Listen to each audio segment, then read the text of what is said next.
Looks like New York City's soda ban was dead on arrival. According to CNBC, a judge has invalidated Bloomberg's plan to limit the size of soda consumption, saying that the limits on sugary drinks are not legal. Undoubtedly, this is a major defeat for the mayor. Joining us to discuss this defeat is Meredith Melnick. She's HuffPost nutrition and fitness editor, and our very own HuffPost Live host, the legendary Mike Sachs. All right, Meredith, what do you think? Is this a win for New York City in terms of nutrition? No, I think it's a loss. I think it's a major loss for the city in terms of nutrition. You know, we have a situation where 40% of school children are overweight or obese. Nearly 60% of adults are overweight or obese. There's no denying that there's a connection between sugar-sweetened beverages and obesity and overweight sort of problems with food. So explain this to me, because I want Mike to talk about the legal ramifications of this, but just from the nutritional dimensions. Yeah. 16-ounce soda, then there's a 30-ounce soda, and then there's like an 8-ounce soda, right? All on the table. If I'm a kid who likes sugary beverages and I buy the 8-ounce soda, and because there's nothing else available now, can I just buy 3 of them? Yeah, I mean, so you could do that, but I think having a natural stopping place, people tend to just sort of mindlessly eat.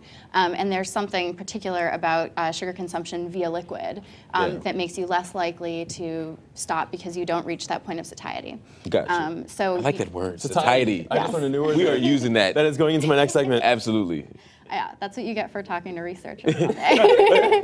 but this is an interesting point, because the argument is, why can't people get what they want? But the counter argument is, there was no desire for this. This was a market-produced desire.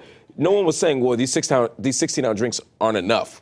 We need an extra 5 ounces or another 8 ounces. They just created it because they could, right? Yeah, I mean, my guess is if you asked an 8-year-old, they want the Coca-Cola or the milkshake or the chocolate milk. They don't necessarily care if it's 8 ounces or 10 ounces or, 18 ounces. So, Mike, talk to me about the legal dimensions of this. The judge says that this was arbitrary and capricious. Yes, which is law speak for too stupid to be legal. That's really what it comes down to. So an executive branch like the mayor can't impede on the territory of the legislature, the city council.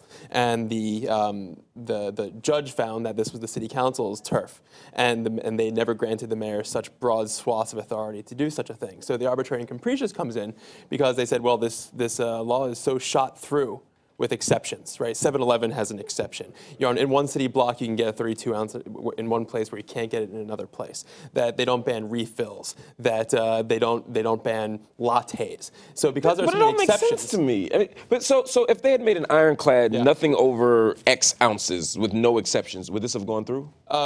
It wouldn't have been arbitrary and capricious, but then they probably still would have ruled that because this is the turf of the legislature and the legislature didn't delegate to the executive this authority, the executive couldn't do the same thing. Were smoking bans delegated to the mayor's office? The smoking ban was struck down. That's actually something that the original one, as it was first put forward, was struck down by a court because the court found that the mayor went well beyond what the legislature had initially tried to do and actually could do, because the broader plans were actually not passed by the legislature. The executive was doing a power grab that the court held. So speaking of artificial desire, then, the mayor wasn't responding to a legislative need either. It wasn't like the city council was saying, look, we need to do something about these sugary drinks. This is strictly mayor's office, public health. Again, the legislature, the city council, had proposed these kinds of obesity-fighting measures, but they never were able to pass them. So the court found because that happened, this is further proof that the executive was in uncharted territory. So it's not the city council battling against the city hall on legal grounds. It's really the judge essentially saying that you've sidestepped council, you've overstepped your bounds, irrespective of what city council actually wants. Yeah, the quote here is, such an evisceration of the separation of powers has the potential to be more troubling than sweetened beverages. Wow, that's dramatic. This is almost like Anthony Kennedy's dissent from the healthcare case, saying our very fundamentals of liberty are challenged by this, which is kind of ridiculous. I was going to say, who's writing this? I mean, when you get down to the legal nuts and bolts of this, is the judge right?